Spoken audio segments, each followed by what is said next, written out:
त्र्यंबकं यजामहे सुगंधिं पुष्टिवर्धनं उर्वारुकमिव बंधनान् मृत्युर्मोक्षीयमामृता। नमस्कार मंडळी, श्री स्वामी समर्थ, जय जय स्वामी समर्थ। आपल्या यूट्यूब चॅनलमध्ये मी तुम्हा सर्वांचे स्वागत करीत आहे।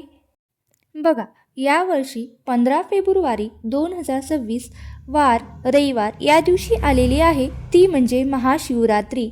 महाशिवरात्री हा अतिशय महत्त्वाचा दिवस मानला जातो आणि महाशिवरात्रीचे मूलभूत अंग आणि उपवास म्हणजेच जागरण, त्या दिवशी उपवास करणे आणि शिवशंभूंची पूजा करणे हे सगळं सर्वजणच करतात। पण या दिवशी उपवास धरतात ज्यांना, म्हणजे ज्या काही प्रेग्नेंट महिला आहेत किंवा ज्यांना उपवास धरणं शक्य होत नाही, त्यांनी काय करायचं, किंवा उपवास धरणार असेल किंवा नसाल तर कुठले नियमांचे पालन आपल्याला करायचं आहे, बघा आपण ते आज बघणार आहोत।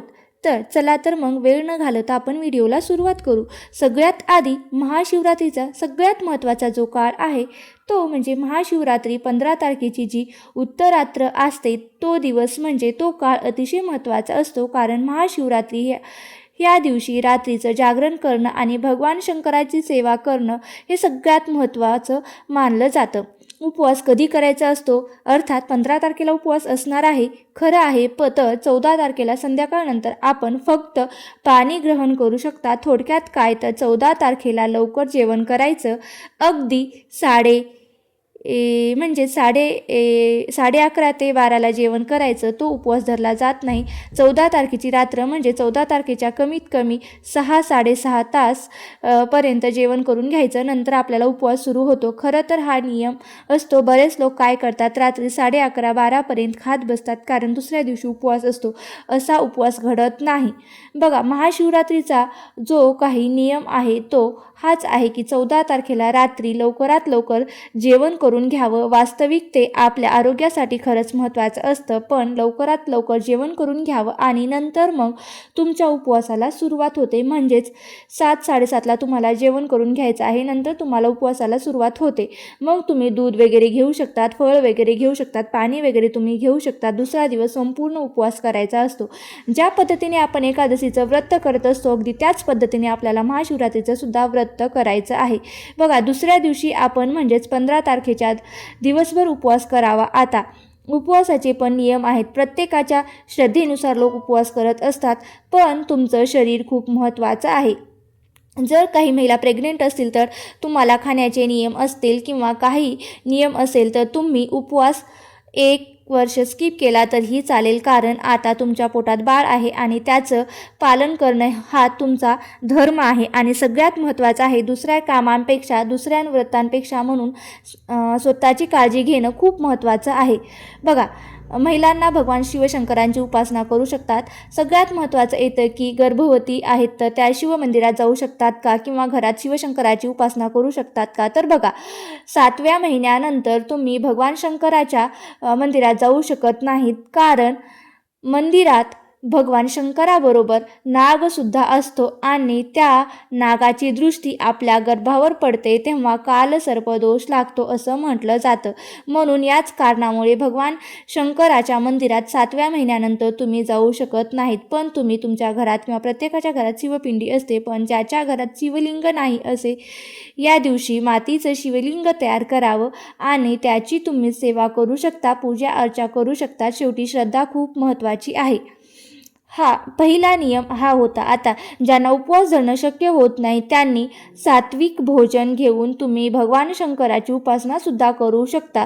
भगवान महाशिवरात्रीचा उपवास करू शकतात। उपवास धरणं भगवान शंकराची सेवा करता काही ठिकाणी असं बघितलं जातं की महाशिवरात्रीच्या दिवशी दिवसभर लोक फक्त फलहार घेतात, कंदमूळ खातात, मग त्यांच्यामध्ये रताळे बटाटे येतात। तुम्ही फळं खाऊ शकतात, पण दिवसभर ते तिखट खात नाहीत। प्रत्येकाचा श्रद्धेचा भाग आहे, ज्याला जे वाटतं त्याने ते करावं। तुमच्या शरीराला जे जमतं तेच तुम्ही करू शकता। तर जशी तुमची इच्छा असेल तसंही तुम्ही फलहार करू शकता। चहा कॉफी काय असेल ते तुम्ही घेऊ शकतात। काही ठिकाणी दोन्ही वेळी आपण उपवास म्हणजे काही जण खिचडी वगैरे खातात। बघा, महाशिवरात्रीच्या दिवशी भगर खात नाहीत। आपल्याला माहीत आहे भगवान शंकराच्या उपासनेमध्ये भगर चालत नाही.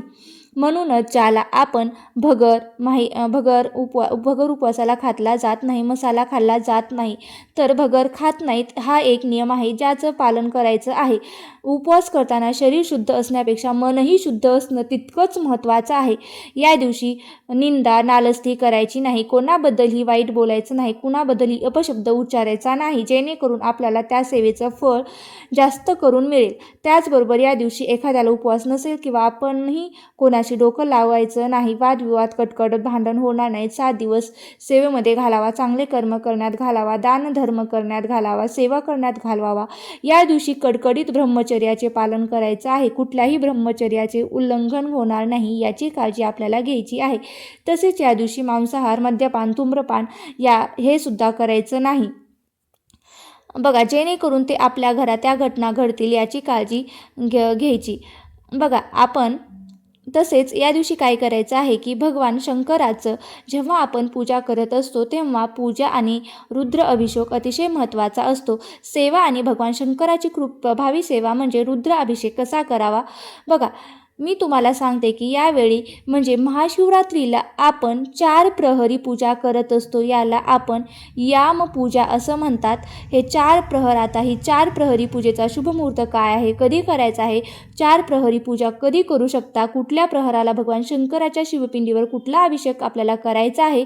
तसेच बघा, 4 प्रहरी पूजा म्हणजे नेमकं काय. 4 वेळा महाशिवरात्रीच्या दिवशी भगवान शंकराची पूजा करायची असते, तर मग त्यामध्ये तुम्ही दूध, दही, तूप, साखर, मध, बेलपान या गोष्टींचा अभिषेक करू शकता. याने दुःख दारिद्र्य नष्ट होतं असं सुद्धा म्हटलं गेलेलं आहे. आता 4 प्रहरी पूजा त्याचं महत्त्व काय. बघा, महाशिवरात्रीच्या रात्री शिव आणि शक्ती यांचे मिलन झाले म्हणजेच असे मानले गेले आहे. यामुळे रात्री जागरण करून पूजा केल्याने आपल्याला मोक्ष प्राप्ती होत असते. आता पहिला प्रहर कालावधी कधी आहे तर संध्याकाळी 6 वाजेपासून ते रात्री 9 वाजेपर्यंत हा पहिला प्रहर असणार आहे. आता पहिल्या प्रहरी भगवान शंकराच्या शिवपिंडीवर तुम्ही दुधाचा अभिषेक करू शकता. दुसरा प्रहर कधी आहे तर दुसरा प्रहर हा रात्री 9 वाजेपासून ते रात्री 12 वाजेपर्यंत असणार आहे. याच्यामध्ये तुम्ही दह्याचा अभिषेक करू शकता. तिसरा प्रहर रात्री 12 ते पहाटे 3 पर्यंत असणार आहे. याच्यात तुम्ही तुपाचा अभिषेक करू शकता आणि चौथा प्रहर रात्री 3 ते सकाळी 6 वाजेपर्यंत असणार आहे. याच्यात तुम्ही मधाचा अभिषेक करू शकता. 15 तारखेची उत्तरात्र 15 तारखेच्या रात्री 9 वाजेपासून ते पहाटे 3 वाजेपर्यंत तुम्हाला 4 प्रहरी सेवा करायची आहेत. आता ही 4 प्रहरी सेवा केल्याने आपल्या मनोकामना तर पूर्ण होतील, आपल्याला मोक्ष प्राप्ती होते आणि सगळ्यात महत्त्वाचा पहिला प्रहर जो आहे तो 6 ते 9 वाजेपर्यंत आहे, म्हणजे संध्याकाळी त्याला आपण प्रदोष काळ सुद्धा म्हणत असतो. तर या पहिल्या प्रहारामध्ये 6 वाजता पहिला प्रहर सुरू असतो. आता 6 ते 9 वाजेपर्यंत कंटिन्यू आपण भगवान शंकराची उपासना करू शकत नाहीत. आता आपल्या पहिल्या प्रहराला काय करायचं आहे तर तुम्हाला फक्त दुधाचा अभिषेक करू शकतात. मग 6 वाजता भगवान शंकराच्या शिवपिंडीवर तुम्हाला दुधाचा अभिषेक करायचा आहे. ओम नमः शिवाय किंवा तुम्ही महामृत्युंजय मंत्राचं पठण सुद्धा करू शकता. 6 ते 6:30 मध्ये ही सेवा करायची. परत जो प्रहर 9 नंतर सुरू होतो, मग तुमचं आवरलं असेल तर घरातली कामं वगैरे झाली असेल तर तुम्ही त्यामध्ये तुम्हाला दुसऱ्या प्रहराची सेवा करू शकता. अगदी पहिल्या प्रहराची सेवा तुम्ही रात्री 8 वाजता केली, कारण 6 ते 9 वाजेपर्यंत प्रहर असणार आहे. तुम्ही 8 ते 8:30 9 8:30पर्यंत पहिल्या प्रहराची तुम्हाला सेवा करावी. पुन्हा दुसऱ्या प्रहराची सेवा ही 9 ते 12 मध्ये जेव्हा तुम्हाला जमेल तेव्हा तुम्ही करावी. आणि तिसऱ्या प्रहराची सेवा ही 12 ते 3 मध्ये असणार आहे. जागरण करावं. आधीच सांगितलं, महाशिवरात्रीचा मूल अंग हा जागरण आणि भगवान शंकराची उपासना असणार आहे. हा दिवस खूप महत्त्वाचा मानला गेलेला आहे. जेवढं तुम्हाला जागरण करणं होईल तेवढं तुम्ही करावं. तिसऱ्या प्रहराची सेवा ही 9 ते 12 ते 3 असणार आहे. 12 ते 3 मध्ये तुम्हाला ही सेवा करायची आहे. घरातल्यानी झोपलं तरीही चालतं, पण तुम्ही जागरण करा. बघा, जसं तुमची इच्छा असेल तर तुम्ही तशी करू शकता. बघा, नंतर काय करायचं आहे तर म्हणजे काय तर 12:30 ते 1 पर्यंत तुम्ही तिसऱ्या प्रहरातली सेवा करायची आहे.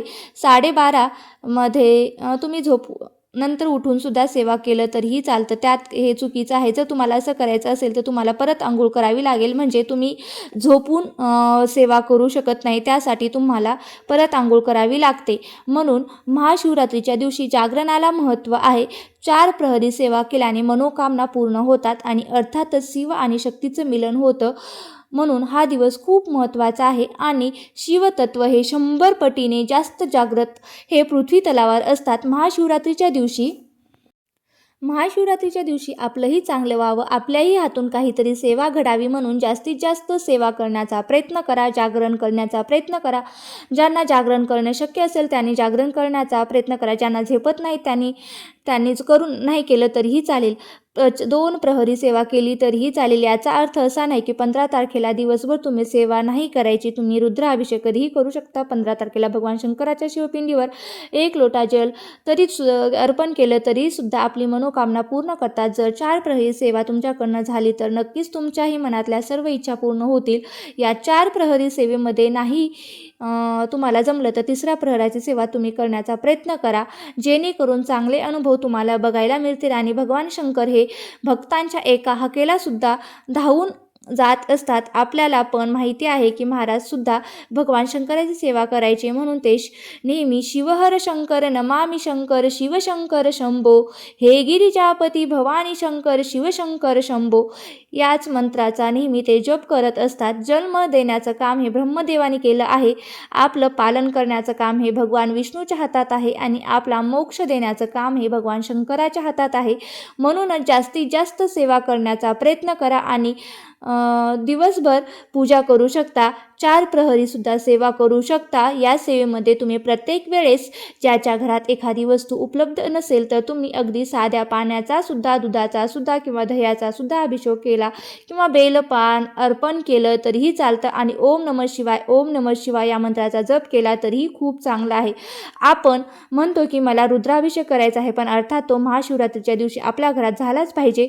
शिव मंदिरात जाऊन भगवान शंकराची उपासना करणं प्रत्येकाला शक्य होत नाही, कारण एवढी गर्दी असते की ते आपल्याला फक्त देवाकडे बघून घ्यावं लागतं. म्हणूनच तुम्ही अर्थात या दिवशी स्वाभाविकच आहे, कारण मंदिरात खूपच गर्दी असते. मग अशा वेळेस आपल्याला घरात शिवपिंडी आहे तेथे तुम्ही 4 प्रहरी सेवा करू शकतात. मग तुम्ही कुठल्याही प्रहराला तुम्ही रुद्राभिषेक करू शकता.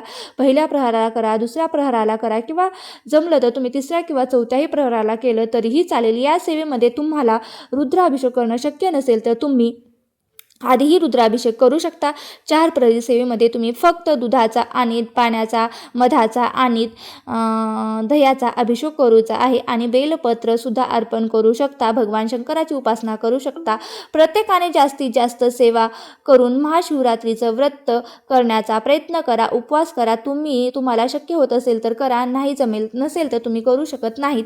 पण या दिवशी जर तुम्हाला उपवास करणं शक्य नसेल तर त्या दिवशी तुम्ही सात्विक आहार घेऊन सुद्धा चांगले विचार करा आणि आपल्याकडून कुठलं कोणाचं वाईट होणार नाही याची काळजी घ्यावी. अर्थात दान धर्म करणं, गरजूंना दान करा, जेणेकरून भगवान शंकराची कृपासुद्धा आपल्यावर प्राप्त होईल.